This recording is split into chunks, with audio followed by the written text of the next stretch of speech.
ధర్మ రక్షణ సభకు ఈరోజు హైకోర్టు అనుమతించింది. ఇది మొదటి ధర్మ విజయం. జాగో భాగ్యనగర్ చలో బాలాపూర్ అనేటువంటి నినాదంతో భాగ్యనగరంలో ఉన్నటువంటి అక్రమ బంగ్లాదేశీ రోహింగ్యా ముస్లింలను అరెస్ట్ చేయాలనేటువంటి ప్రధాన డిమాండ్ తోటి 24 జనవరి శనివారం రోజున నిర్వహించేటువంటి సభకు హైకోర్టు అనుమతించినందుకు హైకోర్టుకు ధన్యవాదాలు చెప్తా ఉన్నాం. అదేవిధంగా ధర్మం పక్షాన నిలిచి హైకోర్టులో జాతీయ భద్రతా అంశాలను అదేవిధంగా దేశ అంతర్గత ప్రమాదాలను కోర్టు దృష్టికి తీసుకొచ్చినటువంటి సీనియర్ న్యాయవాదులందరికీ కూడా పేరు పేరున ధన్యవాదాలు చెప్తా ఉన్నాం. ఒక బాధాకరమైనటువంటి విషయము, ఇవాళ దేశ అంతర్గత భద్రతను కాపాడాలా, దేశంలో చొరబడ్డటువంటి చొరబాటుదారులను అరెస్ట్ చేయాలి, ఈ దేశ భవిష్యత్తును కాపాడనేటువంటి ఉద్దేశంతో మేము సభ పెడితే ఈ రోజున రిట్ పిటిషన్ ఆర్గ్యుమెంట్స్ సందర్భంగా ఈ రాష్ట్ర ప్రభుత్వం యొక్క వాదనలు ఎంత అప్పీజ్మెంట్ పాలిటిక్స్కు దారితీస్తున్నాయో అర్థమవుతా ఉన్నాయి. ఇక్కడ ప్రజల యొక్క హక్కులను కాపాడాల్సినటువంటి ప్రభుత్వము, ఇక్కడి ప్రజల యొక్క రక్షణకు గ్యారంటీ ఇవ్వాల్సినటువంటి ప్రభుత్వాలు ఓటు బ్యాంకు రాజకీయాలకు తలొగ్గి ఈ రోజున రోహింగ్యా బంగ్లాదేశీ అక్రమ చొరబాటుదారులకు అండగా నిలుస్తున్నాయంటే పరిస్థితులు ఎంత దిగజారినాయో మనం అర్థం చేసుకోవాలా. సాక్షాత్ ఈ రోజున రాష్ట్ర హైకోర్టు ముందు ఈ రాష్ట్ర ప్రభుత్వం అడ్మిట్ అయింది.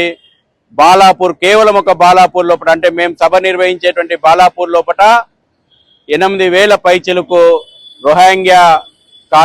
రోహింగ్యాలు సెటిల్ అయిండ్రని అక్రమంగా బంగ్లాదేశీల నెంబర్ చెప్పమంటే చెప్పలేకపోయింది. మొత్తం భాగ్యనగరంలో ఎంతమంది అక్రమ రోహింగ్యా బంగ్లాదేశీ ముస్లిం చొరబాటుదారులు ఉన్నారో రాష్ట్ర ప్రభుత్వం చెప్పలేకపోతుంది. మా యొక్క భద్రత, మా హక్కులను రక్షించాల్సినటువంటి రాష్ట్ర ప్రభుత్వము ఈ రోజున అక్రమ వలసదారుల యొక్క రక్షణ కోసం ముందడుగేయడము, ఇది దేశ భద్రతను పణంగా పెట్టడమే. అయినప్పటికీ మా యొక్క సీనియర్ న్యాయవాదులందరూ కూడా సమగ్రమైనటువంటి వాదనలు వినిపించిన తర్వాత మా హక్కులను రక్షిస్తూ ఇక్కడి దేశ భద్రత విషయం లోపల, గంభీరమైనటువంటి విషయం లోపల ప్రజల్లో చైతన్యం రావాల్సినటువంటి అవసరాన్ని దృష్టిలో పెట్టుకొని హైకోర్టు అనుమతిచ్చింది. పూర్తి ఆర్డర్ కాపీ రావాల్సి ఉంది. కోర్టు అనుమతిని మేము స్వాగతిస్తా ఉన్నాము. కోర్టు మార్గదర్శనాలను అదే సందర్భం లోపల పోలీసులు ఈ సభను ఎంత అడ్డుకోవాలని ప్రయత్నించినా అనుమతి వచ్చింది. అయినప్పటికీ పోలీసు శాఖ సూచనలు కూడా పరిగణలోకి తీసుకొని ప్రజాస్వామ్యయుతంగా మేము మా సభను నిర్వహించుకుంటాం. ఈ యొక్క మహా ఉద్యమం జరగబోతుంది, అది బాలాపూర్ నుంచి జరగబోతుంది. ఈ యొక్క ఉద్యమం లోపల మొదటి ధర్మ విజయం ఈ రోజున హైకోర్టులో మాకు లభిస్తుంది. అందరూ కలిసి రండి, భవిష్యత్తు భాగ్యనగరాన్ని కాపాడుకుందాం, భవిష్యత్తు భారతాన్ని కాపాడుకుంటాం. Save Bhagyanagar today, save nation tomorrow అనేటువంటి నినాదంతో జాగో భాగ్యనగర్ చలో బాలాపూర్కు 24వ తేదీ తరలి రావాల్సిందిగా భాగ్యనగర్ జాతీయవాదులందరూ కూడా పిలుపునిస్తా ఉన్నాం. 24 జనవరి 2026 రోజు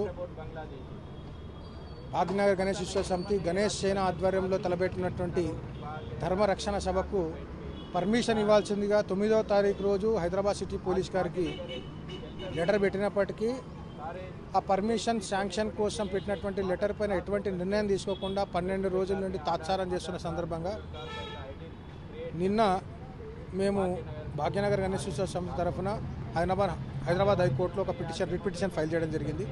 ఈరోజు ఆ పిటిషన్ వాదనలు విన్న తర్వాత హానరబుల్ హైకోర్టు ధర్మరక్షణ సభ నిర్వహణకు అనుమతి ఇవ్వడమే కాకుండా పోలీస్ డిపార్ట్మెంట్కు ఆ సభకు సరైన రక్షణ చర్యలు, లా అండ్ ఆర్డర్ ప్రాబ్లం కూడా చూసుకోవాల్సిందిగా చెప్పడం జరిగింది.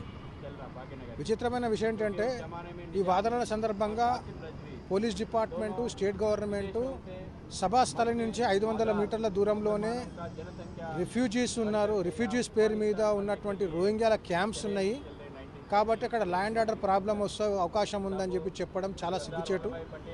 ఇల్లీగల్గా ఉంటున్నటువంటి బంగ్లాదేశీ రోహింగ్యాలకు సపోర్ట్ చేస్తున్నటువంటి రాష్ట్ర ప్రభుత్వం ఈరోజు ఆర్టికల్ 19(1)B ప్రకారం దేశ ప్రజలకు, సిటిజన్స్ ఆఫ్ ఇండియాకు ఎవ్రీ రైట్ ఉంటుంది పీస్ఫుల్లీ పబ్లిక్ మీటింగ్ కండక్ట్ చేసుకోవడం. ఆ యొక్క ఆర్టికల్ని గుర్తిస్తూ మా వాదాలతో ఏకోభవిస్తూ ఈరోజు రాష్ట్ర ప్రభుత్వం ధర్మరక్షణ సభ నిర్వహించడానికి పర్మిషన్ ఇచ్చింది. కాబట్టి నేను యావత్ భారతదేశ ప్రజలను, సిటిజన్స్ ఆఫ్ ఇండియాని కోరేదొక్కటే, 24వ తారీఖు జనవరి 2026 రోజు మధ్యాహ్నం 2 గంటలకు బాలాపూర్లో జరుగుతున్నటువంటి ధర్మరక్షణ సభకు వేలాదిగా తరలిరండి. సభను విజయవంతం చేయండి.